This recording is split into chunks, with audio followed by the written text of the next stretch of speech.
رضينا يا بني الزهراء رضينا الله الله رضينا يا بني الزهراء رضينا الله الله بحب فيكم يرضينا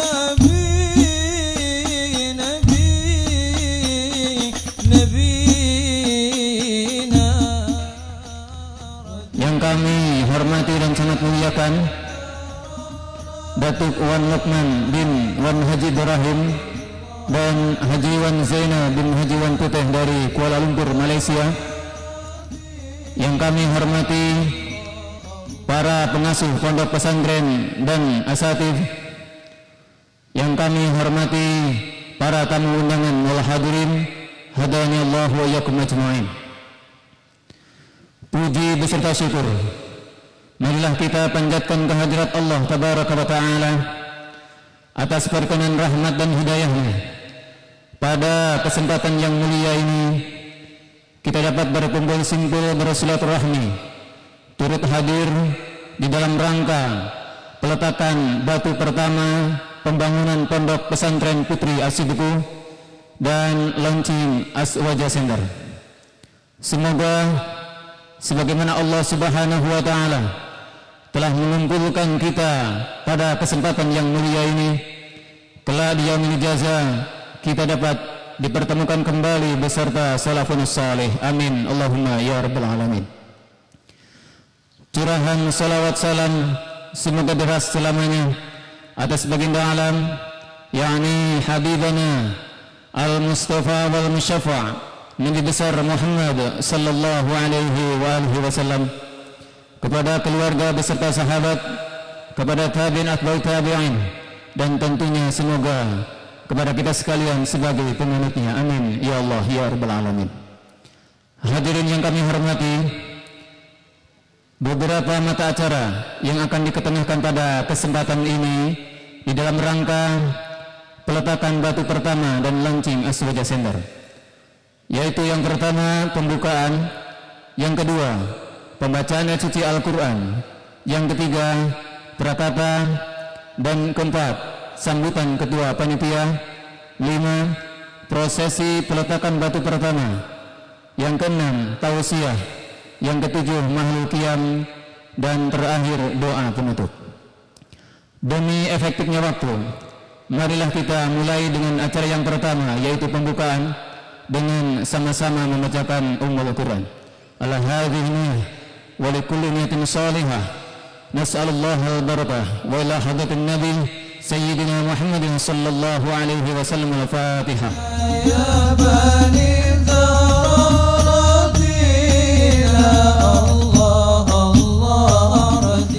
Alhamdulillah al-wahidil ahad al-fardis somad alladzi lam yalid wa lam yulad wa lam yakul lahu kufuwan ahad. Asyhadu an la ilaha illallah wahdahu la syarikalah wa asyhadu anna sayyidana Muhammadan abduhu wa rasuluh. Allahumma fashalli wa sallim ala sayyidina Muhammadin al-fatih lima ughliq wal khatim lima sabaq nasiril haqqi bil haqq wal hadi ila siratikal mustaqim wa ala alihi wa sahbihi ajmain, amma ba'd.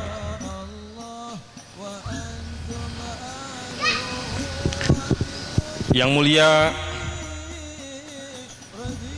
para habaib, para kiai, pengasuh pondok pesantren yang selalu kami nanti nasihatnya,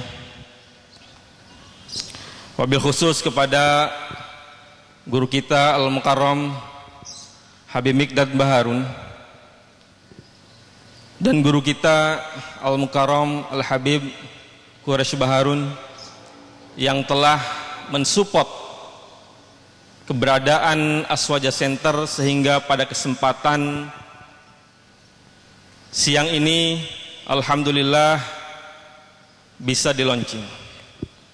Tak ketinggalan para tamu undangan baik dari kalangan sivil maupun militer, wabil khusus kepada tamu-tamu kita dari Malaysia.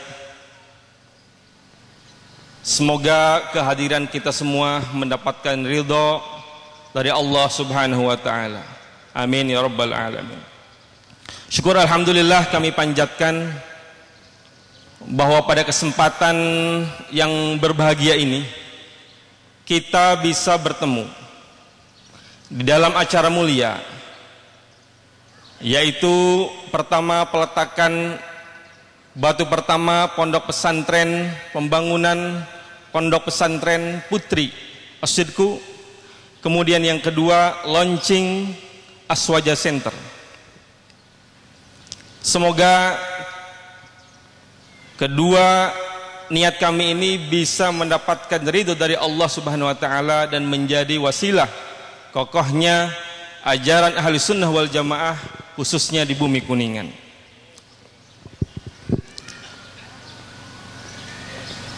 Duyufur Rahman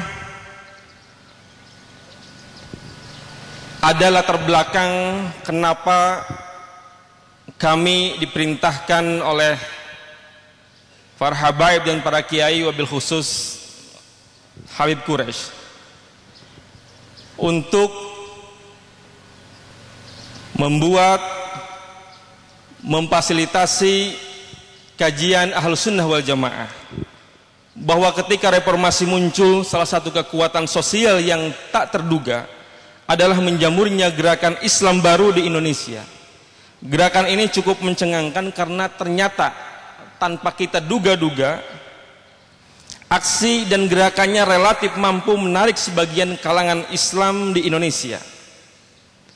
Ini berakibat dari memang aksinya yang bagus, kemudian dibantu oleh dana asing yang tak terhingga. Kalau kita amati secara umum, gerakan mereka mengambil dua bentuk. Yang pertama adalah gerakan non-salafi. Tujuannya adalah merebut negara. Yang paling mewakili golongan pertama ini adalah tentu Hizbut Tahrir, karena mereka tidak setuju dengan sistem demokrasi sebagai sebuah sistem yang katanya haram. Oleh karena itu sistem itu harus diganti. Persoalannya tentu kita tidak keberatan dengan sistem khilafah. Yang keberatan adalah dengan cara-caranya. Mereka tidak mau dengan cara yang legal formal diperjuangkan di DPR, sehingga kalau cara itu tidak mungkin, maka satu-satunya cara tentu dengan kudeta, dan itu akan terjadi banjir darah. Ini yang tidak kita inginkan, karena pasti akan berhadapan dengan tentara. Kemudian yang kedua, Syiah. Yang kita khawatirkan bukanlah Syiah fikih, tetapi Syiah politik. Mereka masuk ke Indonesia sejak pecahnya revolusi Iran 1979. Awal basis gerakan mereka sebetulnya di kampus elit, ada di UI, ITB, IPB. Tetapi gerakan itu gagal. Dan kemudian mereka merubah gerakan tersebut, sekarang dikoordinir oleh ICC, yaitu Islamic Cultural Center. Dan berada di Jakarta, ketuanya adalah Muhsin Hakimillah, langsung didatangkan dari Iran. Mereka di bawah kendali dan pengawasan langsung Supreme Cultural Revolution Center, SCRC, Iran. Ya. Nah, ICC ini bergerak dalam beberapa hal. Pertama, mereka dalam bidang dakwah. Mereka mendirikan IJABI, Ikatan Jamaah Ahlul Bait Indonesia. Dari namanya saja sudah sesuatu yang bisa membuat masyarakat salah paham.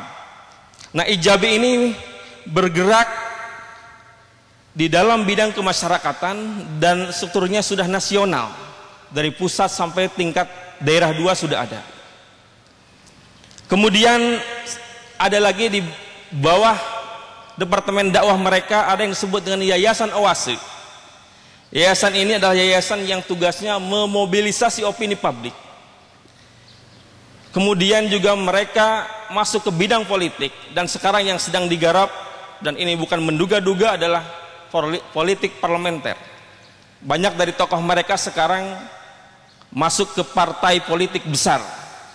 Tidak perlu saya sebutkan, tetapi dan juga saya tidak tahu apakah sudah menang, apakah dapat apa tidak, tetapi mereka sudah menyusup ke partai-partai besar. Kemudian ICC juga di bawahnya ada Departemen Pendidikan.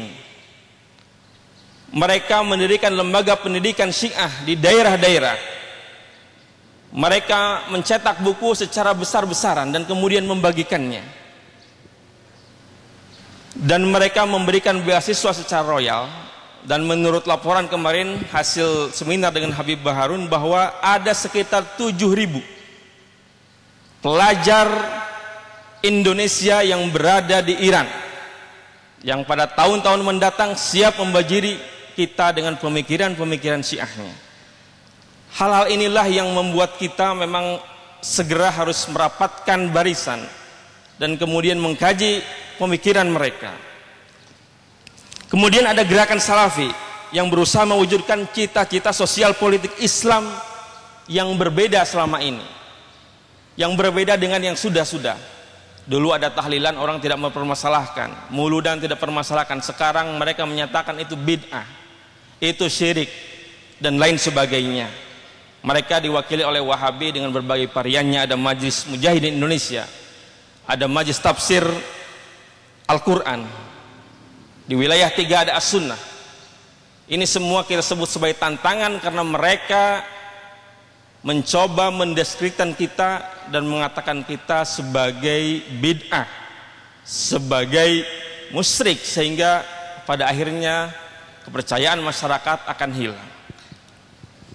Nah, bentuk gerakan mereka dibagi dalam 3 kategori.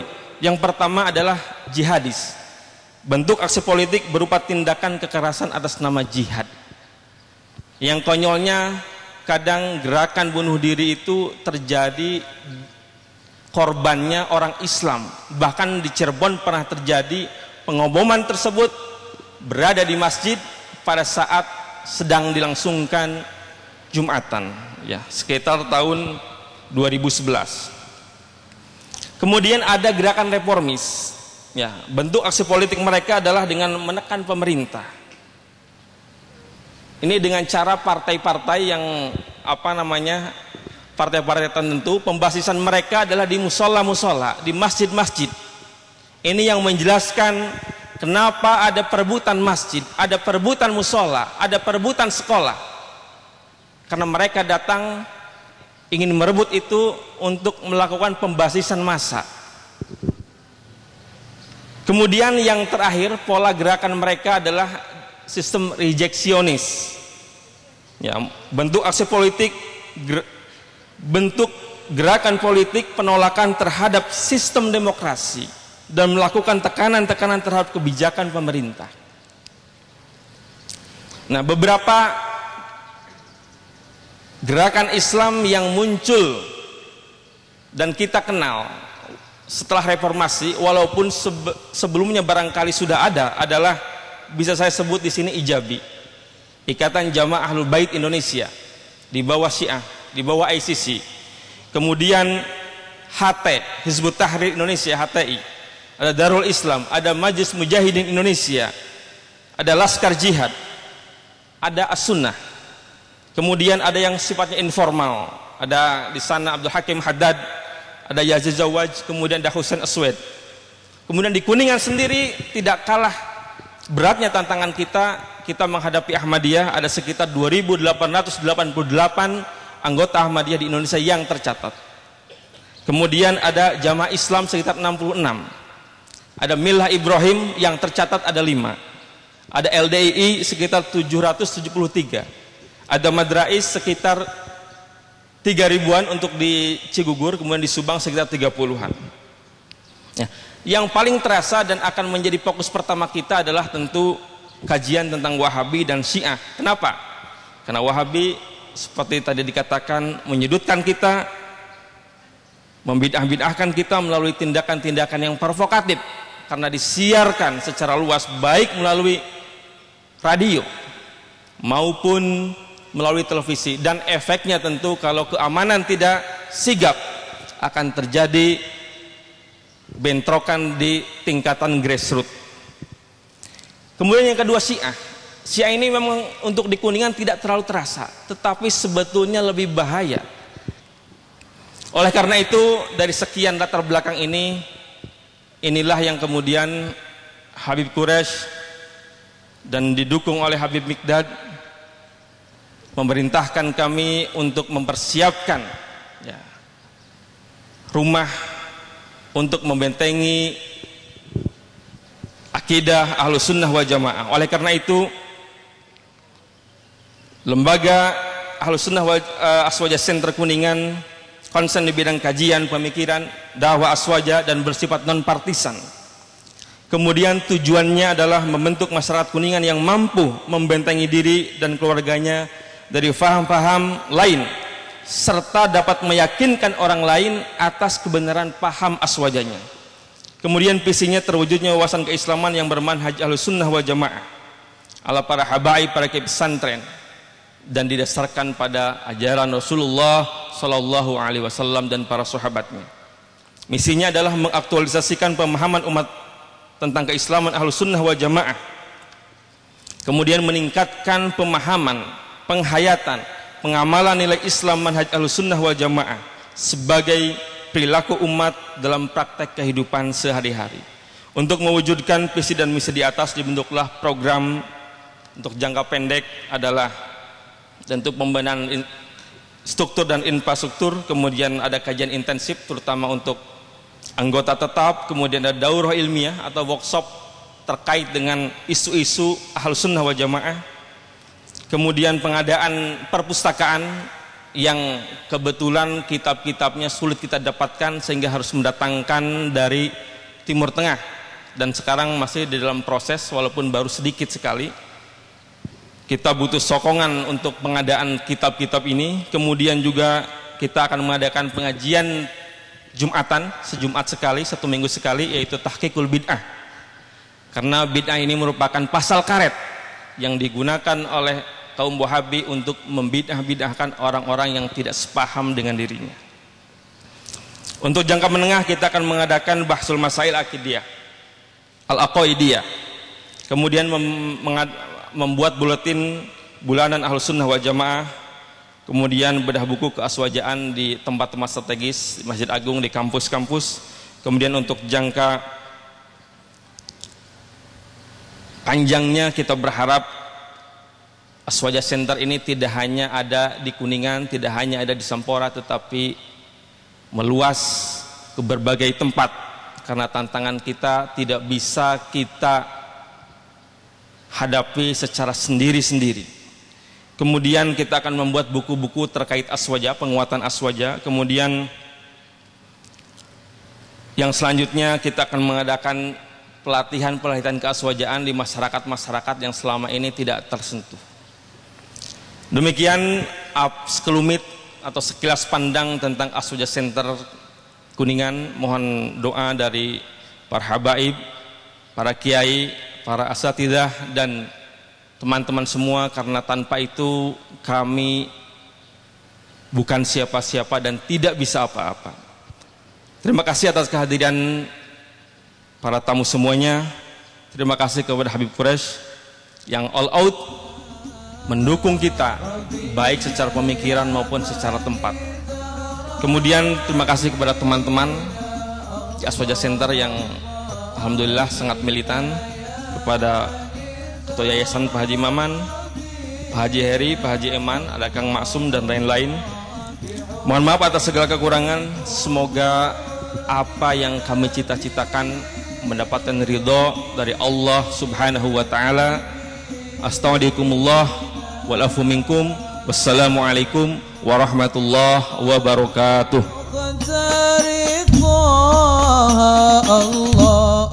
Untuk acara selanjutnya adalah sambutan dari Ketua Panitia.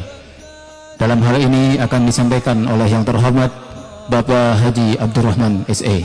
Kepadanya dipersilahkan.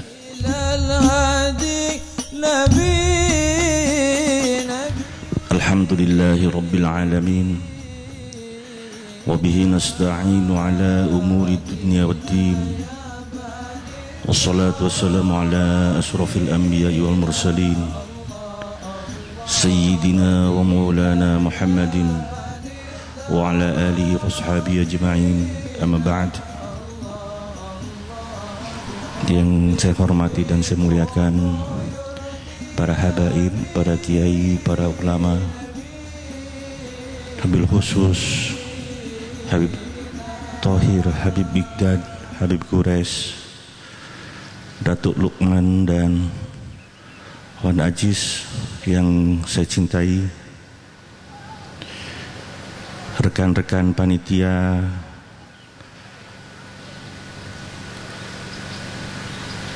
marilah kita sama-sama di pagi yang cerah ini bersyukur kehadirat Allah Subhanahu wa Ta'ala, yang pada siang yang cerah ini kita dapat berkumpul, bermuajahah, bersilaturahim di dalam acara yang pertama adalah peletakan batu pertama untuk pembangunan Pondok Pesantren Putri. Yang kedua adalah launching daripada Aswaja Center.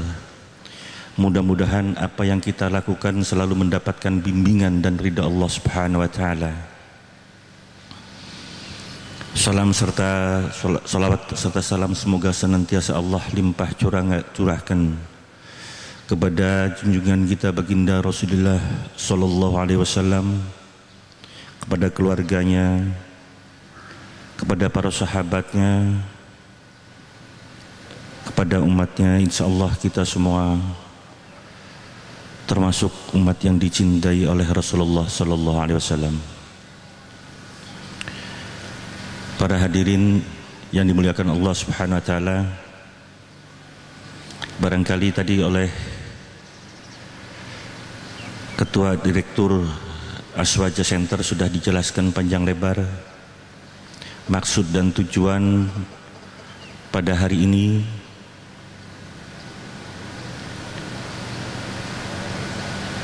Saya akan membeberkan saja untuk mengenai pembangunan Pondok Putrinya. Insya Allah kita akan membangun Pondok Putri di atas lahan kurang lebih 2000 meter persegi dengan luas bangunan kurang lebih 1600 meter persegi dengan perkiraan pembiayaan 3,5 miliar. Kita bagi di dalam pembangunan ini ada beberapa tahap. Insya Allah rencananya kita 3 tahap, tetapi mudah-mudahan kita bisa persingkat menjadi 2 tahap. Tahap pertama adalah kita akan bangun kurang lebih 600 meter persegi yang ada nanti di sebelah barat ruang kelas, bagian barat yang utama kita bangun, sehingga mudah-mudahan pada bulan September atau paling telat Oktober kita sudah bisa menggunakan Pondok Putri ini, karena sekarang pun yang sudah mendaftar sudah lebih dari 40 orang. Mudah-mudahan ini bisa kita percepat pembangunannya. Yang kedua, kami laporkan juga, alhamdulillah insya Allah dalam program dekat ini kami akan membebaskan tanah yang ada di sebelah utara. Di sebelah utara ini insya Allah dengan luas kurang lebih 3.500 sampai 4.000 meter. Kami sudah mengadakan pembicaraan. Mudah-mudahan hari besok Kamis kami sudah mendapatkan sesuatu yang pasti. Kami mohon doanya dari semua hadirin agar kita bisa mendapatkan tanah yang di sebelah utara ini untuk kebutuhan daripada pondok.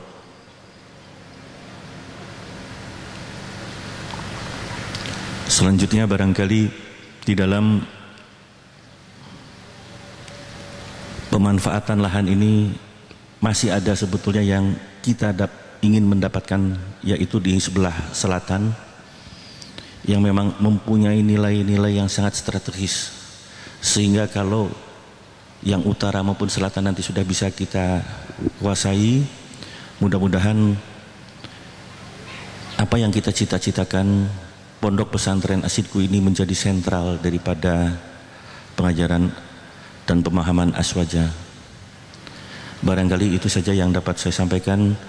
Sebelumnya saya mengucapkan banyak terima kasih kepada Bapak Wan Ajis yang telah Wan Zainal, mohon maaf Bang Zainal, saya biasa menyebut Bang Zainal. Mudah-mudahan apa yang beliau sumbangkan untuk mendirikan sebagian pondok putri ini mendapatkan balasan yang berlimpah dari Allah Subhanahu wa taala, mendapatkan kekuatan iman. Mudah-mudahan apa yang dicita-citakan beliau dapat terlaksana. Demikian saja sambutan dari saya. Wabillahi taufiq wal hidayah. Wassalamualaikum warahmatullahi wabarakatuh. Ali Sayyidina Muhammad. Melangkah kepada acara selanjutnya, yaitu prosesi peletakan batu pertama yang akan dilaksanakan oleh Datuk Wan Lokman bin Wan Haji Ibrahim dan Haji Wan Zainal bin Haji Wan Putih dari Kuala Lumpur, Malaysia. Dengan segala hormat kepada beliau, dipersilakan untuk naik ke atas panggung.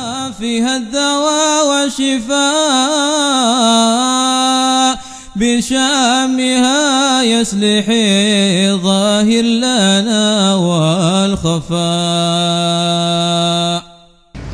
بسم الله والحمد لله والصلاة والسلام على رسول الله وعلى آله وصحبه ومن والاه. Marilah kita bersama-sama berdoa kepada Allah.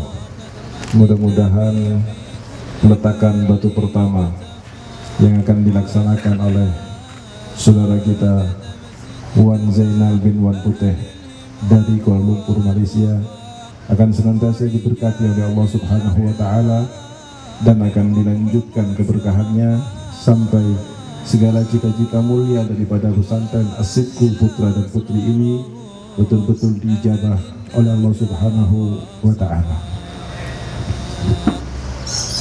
يا حديث جف حالي بالنبي قد صفاك.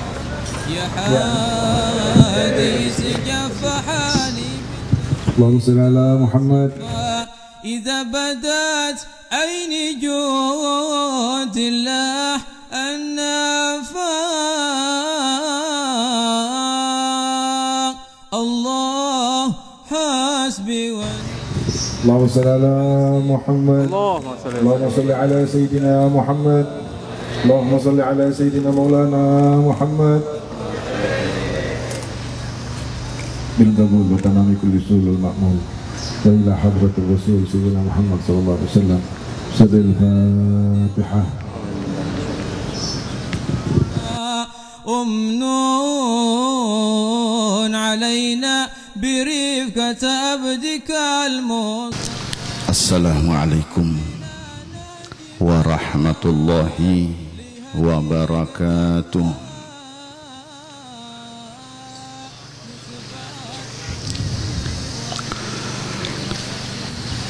Bismillah walhamdulillah wassalatu wassalamu ala sayyidina rasulillah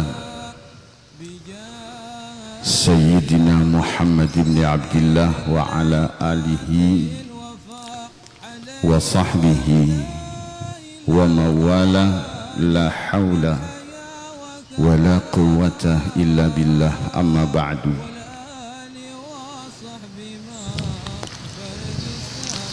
Al-muhtaramun wal mukarramun, para alim ulama, para habaib, para ajengan, para kiai dan para sepuh serta tokoh masyarakat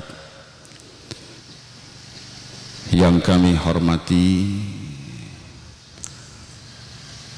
aparat pemerintah Kabupaten Kuningan, Bapak Kapolres, Bapak Dandim atau yang mewakili, tidak lupa yang kami hormati dan kami muliakan rombongan tamu dari Malaysia, Datuk Wan Lukman, Datuk Haji Zainal, hadirin tamu undangan yang dimuliakan Allah Subhanahu wa ta'ala. Alhamdulillah, Kita panjatkan syukur kehadirat Allah Subhanahu wa ta'ala. Siang hari yang bahagia ini kita ditakdirkan oleh Allah Subhanahu wa ta'ala untuk berkumpul bersama, bermuajahah, bersilaturahim dalam rangka peletakan batu pertama pembangunan gedung asrama putri Pondok Pesantren As-Sidqu, sekaligus launching Aswaja Center Pondok Pesantren As-Sidqu Kabupaten Kuningan.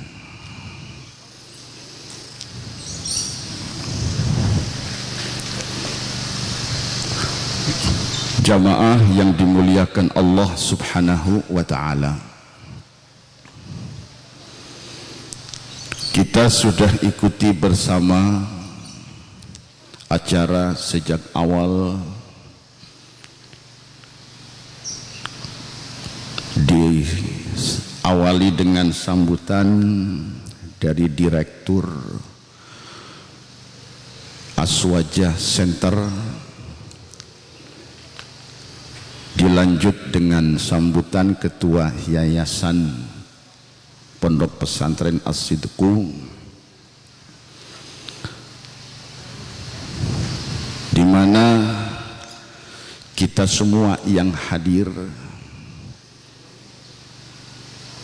lebih-lebih saya yang di atas merasa silau dan sedikit anget. Barangkali memang sengaja Allah Subhanahu wa ta'ala atur sedemikian rupa, dikarenakan selama ini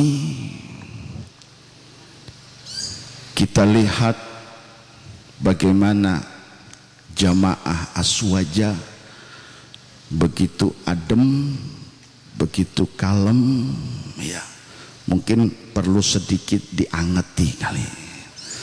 Jadi makanya dengan launching ini ya sedikit dibikin hangat. Mudah-mudahan kehangatan siang hari ini bisa memotivasi kita ke depan untuk senantiasa semangat di dalam mempertahankan dan membentengi akidah ahli sunnah wal jamaah, khususnya di Kabupaten Kuningan dan wilayah 3 Cirebon. Jamaah yang dimuliakan Allah Subhanahu wa ta'ala,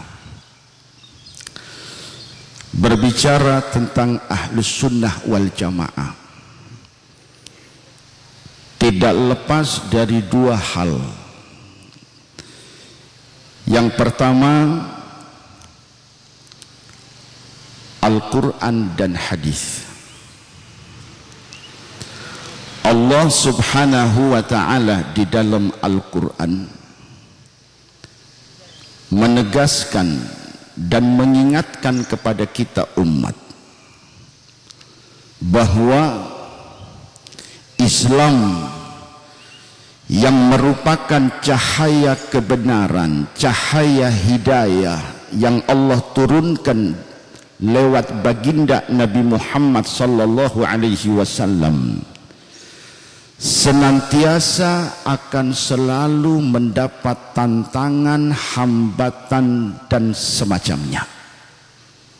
Bahkan Islam ditegaskan dalam Al-Quran akan senantiasa diupayakan dan diusahakan untuk digembosi, bahkan dihilangkan dari muka bumi.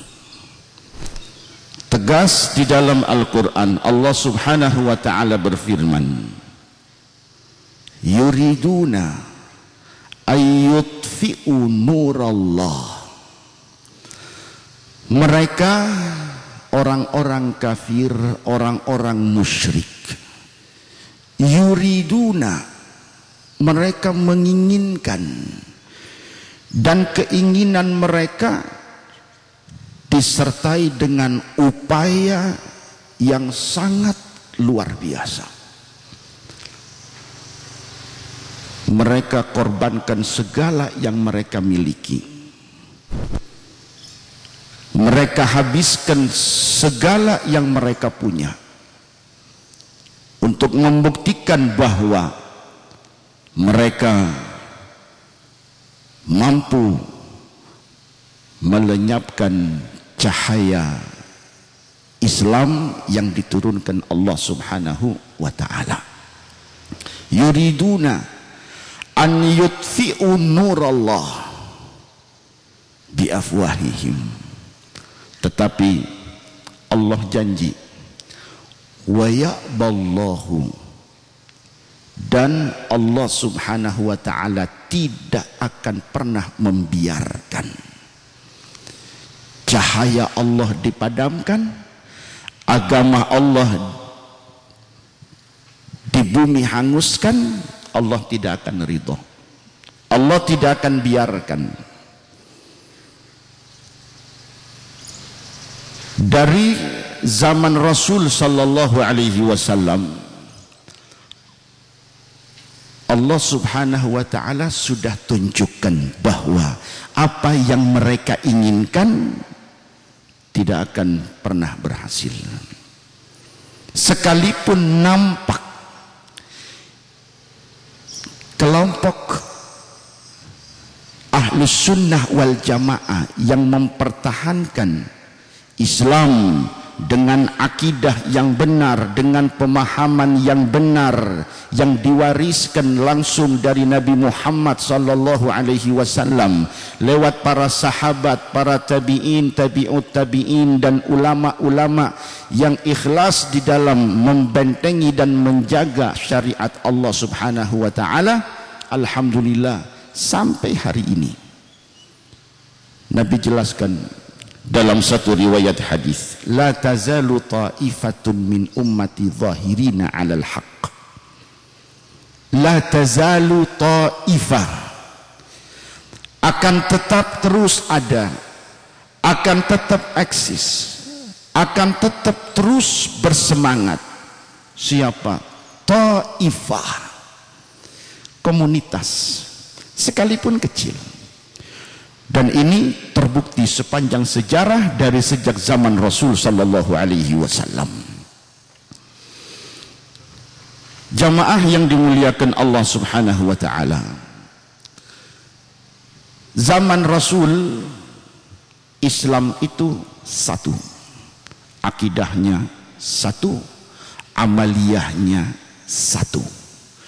Tidak ada kelompok-kelompok, tidak ada aliran-aliran, tidak ada faham-faham, apalagi sebanyak yang disebutkan tadi oleh Direktur Aswaja Center. Saya bingung dengarnya tadi. Ya, ada aliran ini, ada paham ini, sampai bingung.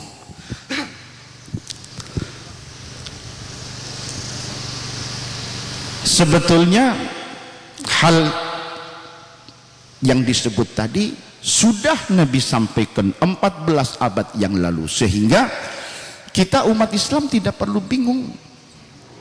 Nabi sudah jelaskan bagaimana umat-umat sebelum umat Islam itu pecah menjadi kelompok-kelompok yang banyak, sampai umat Nabi pun Nabi tegaskan, wasataftariqu ummati, dan umatku juga akan pecah belah. Akan ada kelompok-kelompok, akan ada aliran-aliran. Dan ini bukan hanya terjadi zaman kita sekarang, tapi dari sejak beberapa waktu umat ditinggal oleh Nabi Muhammad sallallahu alaihi wasallam, sudah mulai ada perpecahan, dan perpecahan itu tidak lepas daripada al-hawa, ittiba'ul hawa, karena kepentingan, apakah itu kepentingan pribadi atau kepentingan sekelompok orang atau kepentingan golongan. Yang jelas Nabi sallallahu alaihi wasallam dalam satu riwayat hadis, Nabi sallallahu alaihi wasallam bersabda bahwa nanti di akhir zaman Allah subhanahu wa ta'ala akan tancapkan dalam hati umat Nabi Muhammad penyakit wahan. Kalau penyakit pusing, sahabat sudah tahu. Mual, mules, Nabi Muhammad sahabat sudah tahu. Ya, penyakit-penyakit yang umum sahabat-sahabat sudah pada tahu. Tapi ketika Nabi Muhammad menyebut satu penyakit wahan, wala yakdzifannallahu fi qulubikumul wahan, dan Allah akan tancapkan dalam hati kalian umat penyakit wahan. Sahabat bingung dan bertanya kepada Nabi, wa mal wahan ya Rasulullah, apakah penyakit wahan itu ya Rasulullah? Nabi jelaskan, hubbud dunya, kecintaan kepada dunia, wa karahiyatul maut, dan kebencian terhadap kematian, takut mati. Cinta dunia dan takut mati, inilah penyakit yang akan Allah tancapkan ke dalam hati umat di akhir zaman. Padahal ketika Nabi ditanya oleh sahabat, awamin killatin nahnu yauma idzin ya Rasulullah, apakah di saat umat terjangkit penyakit wahan, di saat kewibawaan umat sudah tidak ada lagi dalam hati musuh-musuh Islam, sehingga musuh-musuh Islam sudah tidak punya lagi rasa takut kepada umat Islam, aw min qillatin nahnu yauma idzin ya Rasulullah, apakah jumlah umat Islam itu sedikit? Apakah kami sedikit ya Rasulullah? Apakah umat Islam sedikit ya Rasulullah? Nabi menjawab, bal antum yauma idzin katsir, kalian jumlahnya banyak.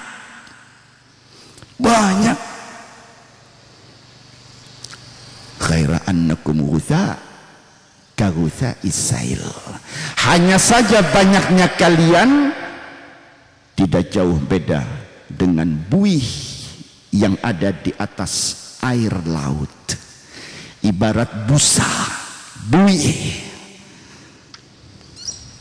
Kita lihat bagaimana buih, bagaimana busa di atas permukaan air laut. Kemana gelombang membawa, dia akan ikut. Itulah umat Islam, banyak tapi tidak punya prinsip. Kelompok sufi bukan awam, mereka ada yang ulama hadis, ada yang ahlul kalam, ada yang ahlul fiqih, tapi mereka lebih konsen kepada a'mal qalbiyah, lebih konsen, lebih fokus kepada pengamalan syariat daripada kajian-kajian, daripada diskusi-diskusi. Mereka lebih fokus kepada amal. Udahlah, Islam ini bukan untuk dikaji, bukan hanya untuk didiskusikan, tidak, tapi wal Islam syarahanna bil amal. Islam itu untuk diamalkan. Buat apa didiskusikan? Anda bisa lihat bagaimana di perguruan-perguruan tinggi, ayo seminar di sana, seminar di sini, diskusi di sana, dialog di sana, tapi pengamalannya mana? Sehingga terjadilah apa yang terjadi kepada umat. Akidah luntur, akhlak luntur, ya. Apalagi kita yang hidup di negeri Indonesia, subhanallah, ya. Cobalah kembali kepada sejarah kemerdekaan, ya. Cobalah buka lagi lembaran sejarahnya. Jangan sejarah ke Indonesia ini jangan diselewengkan, jangan dibelokkan. Kembali kepada sejarah yang asli. Bagaimana negara Republik Indonesia bisa merdeka? Coba, apa sih yang dimiliki oleh rakyat Indonesia ketika bertempur melawan penjajah? Punya apa? Punya nuklir Pak Kapolres? Tidak ada. Ya. Bom? Tidak ada. Punyanya apa? Bambu runcing. Bambu runcing. Sejarah mencatat, silakan Anda buka. Ya. Bambu runcing. Tapi lihat bagaimana bambu runcing yang sangat sederhana bisa mengusir penjajah yang dengan bedilnya, dengan pelurunya, dengan meriamnya, dengan bom atomnya, mereka bisa pergi dari mana? Coba logika, bambu runcing melawan bom atom, konyol. Tapi ini terbukti. Kenapa bisa? Wa man nasru illa min indillah. Kemenangan bukan dari senjata, kemenangan bukan dari tentara, bukan, tapi kemenangan itu adalah anugerah dari Allah Subhanahu wa ta'ala. Dan para pendiri bangsa tidak mengingkari itu. Ditulis dalam pembukaan Undang-Undang Dasar 45, berkat rahmat Allah, bukan berkat siapa-siapa, tapi berkat rahmat Allah. Kenapa? Karena para pendiri bangsa sadar kita rakyat bertempur dengan penjajah, dengan kufar, tidak akan mampu. Tapi kenapa bisa merdeka? Rahmat Allah Subhanahu wa ta'ala. Nah, siapa yang ada di balik? Coba buka lagi lembaran sejarahnya. Kenalkan diri Anda kepada para pahlawan. Siapa sih pahlawan-pahlawan itu? Siapa Pangeran Diponegoro? Siapa Imam Bonjol? Siapa Tengku Umar? Siapa Cut Nyadin? Dan siapa beliau-beliau itu? Mereka yang di siang hari bertempur dan di malam hari sujud memohon kepada Allah Subhanahu wa ta'ala. Ya, subhanallah. Tanyakan, apa akidahnya mereka? Islam ahli sunnah wal jamaah. Ya. Kenapa Aswaja Center ini dibutuhkan? Kenapa? Karena sejarah mencatat dari sejak Indonesia merdeka 45, rakyat Indonesia tenang, adem, ayem, kompak. Ketika Menteri Agama umumkan besok tanggal 1 Ramadan dari Sabang sampai Merauke semuanya puasa, tidak ada yang buka, kompak. Ketika diumumkan oleh Menteri Agama besok tanggal 1 Syawal Idul Fitri, semua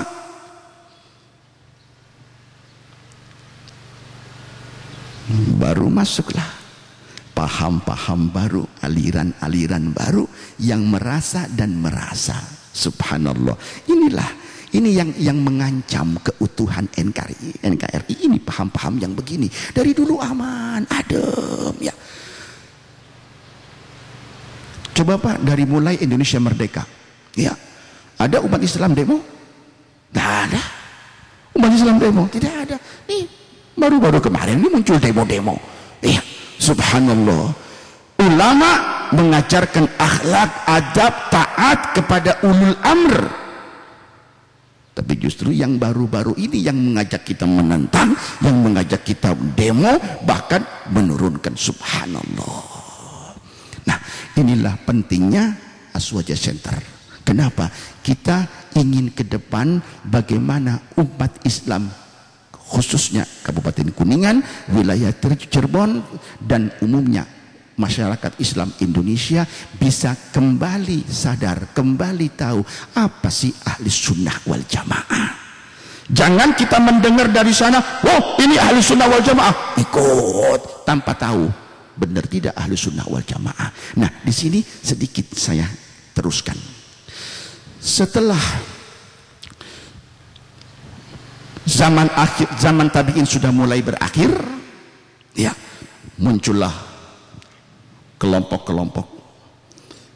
Ada ahli kalam, ada ahli hadis, ada fuqaha, dan ada tasawuf. Mereka ini, ya, mereka semuanya ulama, mujtahid, Dan saking banyaknya ulama-ulama mujtahidin saat itu sehingga umat bingung lagi. Akhirnya diarahkanlah oleh ulama supaya umat jangan bingung, ya, diarahkan kepada 4 imam mujtahid. Imam Syafi'i, Imam Malik, Imam Ahmad, dan Imam Abu Hanifah. Dah, jangan bingung. Anda umat, sementara Anda belum bisa ijtihad sendiri karena Anda tidak punya ilmunya, ilmu ijtihad. Sementara ilmu ijtihad, ya, itu sangat berat. Bayangkan, untuk ijtihad seorang muslim, dia harus menguasai Al-Quran dengan qiraahnya. Quran di sini loh. Mau ijtihad sendiri, artinya sekarang yang digembar-gemborkan, tinggalkan ulama, tinggalkan fikih, tinggalkan kitab kuning, apa? Kembali kepada Quran hadis. Anda paham? Ya, kembali kepada Quran hadis langsung, tanpa melewati pemahaman ulama yang terkumpul dalam kitab-kitab fikih. Mau langsung Quran hadis, Anda harus menguasai Al-Quran. Artinya Al-Quran harus ada dalam memori Anda. 30 juz Al-Quran harus ada dalam memori Anda, plus qiraahnya 14. Siap? Jangan ngimpi. Ya, pola Quran hadis, ya ngimpi. Kesian. Kadang kita geli, ya, ketawa sendiri. La ilaha illallah, apa Quran hadis, Quran. Ulama memang larinya kemana? Ulama mujtahid, mereka itu bukan dari pikiran mereka, tapi dengan ilmu mereka ambil intisari Al-Quran dan diberikan kepada umat yang belum mampu merujuk langsung kepada Quran hadis. Itulah namanya fikih atau ijtihad. Jadi yang diberikan ulama lewat kitab-kitab kecil, Safinah, Takrib, ya, dan seterusnya, itu intisari daripada Quran hadis. Ini Qurannya, ini hadisnya. Sebab kalau kita mau langsung kepada Quran hadis bingung, apalagi kepada hadis Nabi Muhammad yang jumlahnya ratusan ribu. Anda mau ijtihad, Anda harus hafal minimal 300.000 hadis Nabi Muhammad, berikut sanadnya, ya, berikut asma rijalnya. Anda harus masuk dalam memori Anda. Kalau masih buka kitab, kalau masih Anda merujuk kepada Bukhari, merujuk kepada Muslim, merujuk kepada Sunan Abi Daud, jangan ngomong ijtihad. Anda buka kitab Bukhari, berarti Anda taklid kepada Imam Bukhari. Masih buka kitab, berarti Anda taklid, Anda bukan mujtahid. Ya, jangan ngimpilah jadi mujtahid kalau Anda masih buka kitab. Nah, setelah difokuskan oleh para ulama, biar umat jangan bingung, ini 4 imam mujtahid. Anda pilih. Kebetulan ulama-ulama yang datang membawa Islam ke Indonesia, melihat di Indonesia airnya makmur, apalagi daerah Kuningan, Masya Allah, ya, 24 jam tidak pakai sanyo, langsung hanya pasang paralon, itu dibuang-buang itu airnya. Begitu melihat, Masya Allah, ikut apa? Madhab Syafi'i. Kenapa? Karena madhab Imam Syafi'i paling suka cai, paling senang. Ya, begitu masuk ke Afrika, ngelihat Afrika kering, Imam Syafi'i gimana? Ini madhabnya.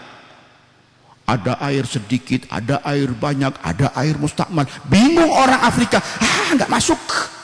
Akhirnya apa? Ngambillah madhab Maliki. Wudu cukup 1 gelas aqua, cukup. Ya, Anda ke Afrika bingung ngelihat orang Afrika wudu, lah kok begitu wudunya? Jangan bingung, madhabnya beda. Iya, tapi akidah tetap sama. Madhab, fikih boleh berbeda, madhab boleh berbeda, tapi akidah tetap Ahlus Sunnah wal Jamaah. Jadi 4 ulama mujtahid ini diakui oleh ulama-ulama Islam saat itu yang ada di zaman beliau, bahwa semua ulama yang 4 ini akidahnya ahli sunnah wal jamaah sekalipun mereka berbeda madhab. Ya, dah. Begitu imam-imam mujtahid yang 4 ini wafat, mulai lagi dirongrong lagi kembali kepada ayat Allah, yuriduna ayyutfi'u nurallah.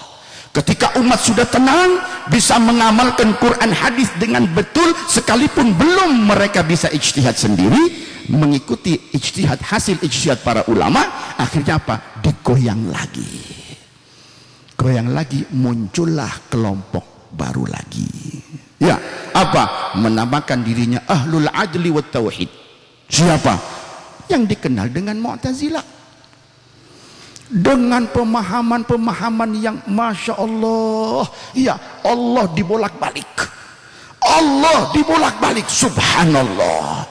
Ya, itulah pemahaman-pemahaman mereka. Akhirnya ya, kelompok poros tengah sesuai dengan hadis Nabi Muhammad, dan ini merupakan mukjizat Nabi Muhammad, la tazalu ta'ifatun min ummati zahirina 'alal haq.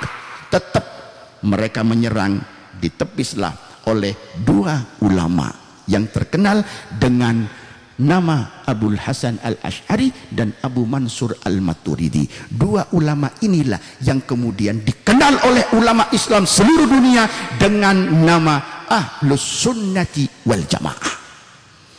Ya, akidahnya Ahlus Sunnah wal Jamaah, tapi madhabnya Al-Asy'ari itu Syafi'i, Al-Maturidi itu Hanafi. Dan alhamdulillah, ulama madhab Maliki, ulama madhab Hambali, semuanya tidak keluar daripada Ahlus Sunnah wal Jamaah. Jadi ulama sepakat, ijma ulama, bahwa yang dimaksud dengan Ahlus Sunnah wal Jamaah adalah kelompok Islam yang mengikuti salah satu dari 4 madhab yang mu'tabar, Syafi'i, Hambali, Hanafi, Maliki. Anda ikut salah satu madhab, berarti Anda ahli sunnah wal jamaah. Jangan bawa air, udah mau turun, sudah mau turun. Iya, ntar lagi duhur, kasih air tambah lama nantinya.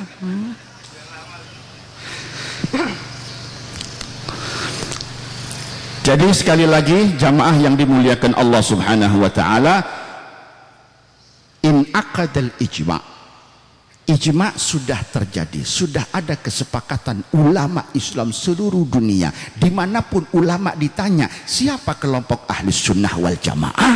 Iya, jawabnya kelompok ahli sunnah wal jamaah adalah kelompok yang mengikuti salah satu dari 4 madhab. Kalau tidak Syafi'i, Maliki, tidak Maliki Hanafi, tidak Maliki Hambali. Nah, sekarang bagaimana kalau ada orang yang tidak ikut madhab tapi mengatakan saya ini ahli sunnah wal jamaah? Ini pertanyaan. Ya, dalam kitab Al-Kawakibul Lama'ah juga disebut mas'alatun, ada masalah di situ. Bagaimana kalau ada orang yang mengaku bahwa dirinya ahli sunnah wal jamaah tetapi dia tidak ikut madhab? Terus ya sudah, Quran hadis. Oh, dijawab oleh ulama, tidak bisa. Kenapa tidak bisa? Sebab sudah ada ijma. Ijma itu adalah salah satu sumber hukum dalam Islam. Setelah Quran, hadis, ijma, sumber hukum yang ketiga. Artinya apa? Kekuatan yang mengatakan bahwa Ahlus Sunnah wal Jamaah itu salah satu dari kelompok yang mengikuti 4 madhab ini, ya, itu sudah menjadi sumber hukum. Artinya tidak bisa dikutak-atik lagi, sudah ijma. Ya, jadi yang dimaksud dengan ahli sunnah wal jamaah adalah kelompok yang bermadhab.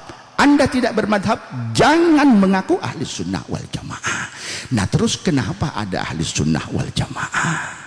Kembali kepada hadis Nabi Muhammad, dan ini yang kedua. Tadi yang pertama sudah, yang kedua, ya, Nabi Muhammad SAW pernah satu hari menjelaskan kepada sahabat tentang apa yang akan terjadi kepada umat. Umat Nabi Musa pecah jadi 71 kelompok. Umat Nabi Isa pecah jadi 72 kelompok. Dan umat Nabi Muhammad juga akan pecah, bahkan rekor Kalau umat Nabi Musa 71, Nabi Isa 72, umat Nabi Muhammad 73. Lebih banyak. Memang dari dulu Masya Allah rekor terus umat Nabi Muhammad. Ya, kaum Nabi Lut Allah hancurkan. Kenapa? Karena satu kemaksiatan, yaitu homo liwat. Allah hancurkan. Umat Nabi Muhammad, wah homonya ada, lesbinya ada, selingkuhnya ada, wah macam-macam komplit. Artinya rekor terus. Tapi kenapa kaum Nabi Lut baru satu maksiat Allah banting kayak martabak. Faja'alna aliyaha safilaha. Umat Nabi macam-macam maksiat subhanallah dibiarkan oleh Allah subhanahu wa ta'ala. Aneh ya, oh bukan hal aneh. Anda yang dekat dengan Al-Quran, yang tidak lepas setiap hari dengan Al-Quran, Anda akan merasakan subhanallah, alhamdulillah dijadikan umat Nabi Muhammad. Sekalipun maksiat, kemungkaran macam-macam, aliran macam-macam, kenapa masih dibiarkan oleh Allah, dijaga oleh Allah? Tidak ada lain karena berkah Nabi Muhammad sallallahu alaihi wasallam. Allah dalam Al-Quran tegas, wa ma kana Allahu liyu'adzibahum wa anta fihim. Allah tidak akan menghukum, Allah tidak akan menurunkan azab, Allah tidak akan hancurkan umat Muhammad selama Nabi Muhammad ada di antara mereka, ada dalam hati mereka. Maka syukur kepada Allah subhanahu wa ta'ala. Terima kasih kepada para ulama, terima kasih kepada para ajengan, para kiai yang telah mengajarkan kepada kita umat untuk selalu nyambung terus dengan Nabi Muhammad. Alhamdulillah. Ya, ini 1 minggu Allah kirim hujan tiap hari. Begitu duhur hujan. Saya heran tadi kok acara jam 9, aneh. Asyidku acara jam 9, biasanya ba'da duhur. Jawabannya khawatir hujan. Karena 1 minggu kemarin ini hujan. Apalagi tidak hanya air yang Allah kirim, gelap, petir. Na'udzubillah. Ya, subhanallah.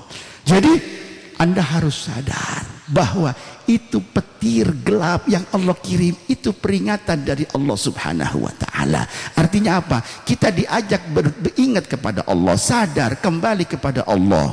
Allah dalam Al-Quran ingatkan, alaysa minkum rajulun rasyid. Apakah belum ada dari kalian umat atau hamba atau muslim yang mendapat petunjuk dan sadar? Ya, kita doakan ya, mudah-mudahan Aswaja Center Pondok Pesantren Asyidku juga Pondok Pesantren Putri ini menjadi lembaga yang diridhoi Allah subhanahu wa ta'ala dan mampu melaksanakan tugas dan kewajiban, sehingga apa yang diharapkan oleh ulama-ulama salaf dan apa yang diharapkan oleh para pendiri bangsa dengan perjuangannya, dengan pengorbanannya, sehingga merdekalah Indonesia dari tangan penjajah. Mudah-mudahan apa yang dicita-citakan, yang diharapkan oleh beliau-beliau senantiasa bisa didapatkan oleh kita sebagai rakyat Indonesia. Amin ya rabbal alamin. Sebagai penutup, saya ingat dulu masih SD, setiap hari Senin saya ikut upacara dulu Pak. Iya, cuman tidak pakai gamis begini, pakai celana, pakai sepatu. Iya, dan alhamdulillah. Kenapa tadi sampai Masya Allah apal undang-undang? Dulu tugas saya bagian baca Undang-Undang Dasar 45 pembukaan. Ya waduh. Jadi ketika naikkan bendera begini, ya lagu Indonesia Raya hafal dulu. Ya sekarang masih ada dikit-dikit gitu. Ya karena ya ilmu dulu, al ilmu fis sigari kan nakshi alal hajari. Alhamdulillah masih ada. Nah, cuman dulu tidak terpikir, cuman bisa nyanyi aja Indonesia, selesai. Ya, sekarang baru terpikir. Subhanallah. Terima kasih para pendiri bangsa. Terima kasih para pejuang. Terima kasih para pahlawan. Kami insya Allah semampu kami, semaksimal kami akan berusaha mempertahankan apa yang telah Anda perjuangkan dan anugerahkan kepada kami. Para pendiri bangsa, wasiat. Cuman sayang, wasiatnya sekalipun setiap hari dilantunkan, hari Senin dilantunkan saat upacara, cuman banyak rakyat Indonesia yang melupakan itu wasiat dan pesan. Apa? Bangunlah jiwanya, bangunlah raganya. Tiap Senin dibaca. Bangunlah jiwanya dan bangunlah raganya. Jiwa, ruh, raga, fisik. Silahkan ada yang di pemerintahan, coba Anda introspeksi, Anda kaji lagi, kira-kira seberapa persen kita rakyat Indonesia melaksanakan pesan para pendiri bangsa yang dituangkan dalam lagu kebangsaan Indonesia Raya. Bangunlah jiwanya, bangunlah raganya. Ruh dibangun, mental dibangun, akhlak dibangun, baru fisik yang dibangun. Sekarang fokus kepada fisik. Saya pernah masuk ke balai desa. Saya tanya, punten Pak Kuwu, ya, ada tidak Pak Kuwu, ya, anggaran untuk pembangunan mental, ruh. Waduh, ya Habib, ya, kok bisa? Bukan, ini buat apa? Ini sih buat jalan, ini buat pembangunan gedung sekolah, ini buat aspal, ini buat jembatan, ya. Lah, buat ruh umat mana? Ya tidak ada anggarannya. Nah ini dia. Kenapa umat jadi begini? Karena bangunlah jiwanya sudah ditinggalkan.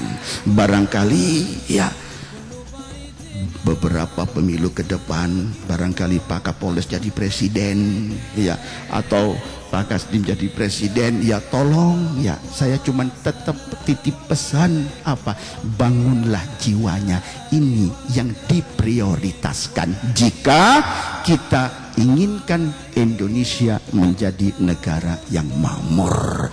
Bangun jiwanya dengan apa? Dengan ruh ahlus sunnah wal jamaah. Mudah-mudahan kita semuanya senantiasa dalam lindungan Allah Subhanahu wa ta'ala, ditetapkan iman, ditetapkan Islam, ditetapkan akidah ahli sunnah wal jamaah, serta ditutup umur dengan husnul khatimah. Itu saja dari saya, lebih kurangnya mohon maaf. Wassalamualaikum warahmatullahi wabarakatuh.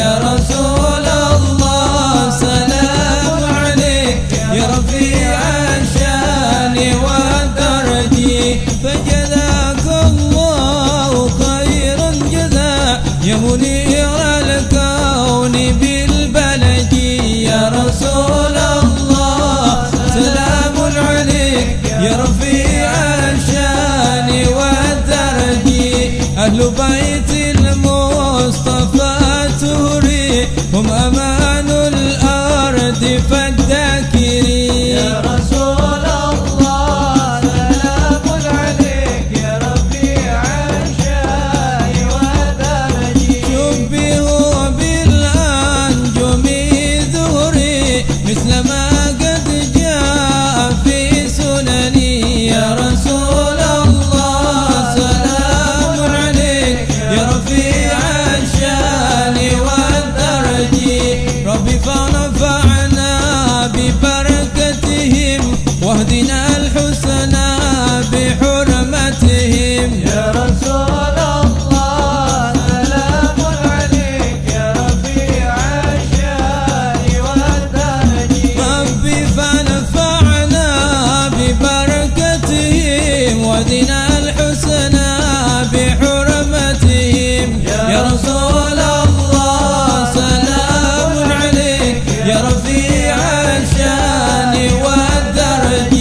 وأمثنا في طريقتهم ومعافاتهم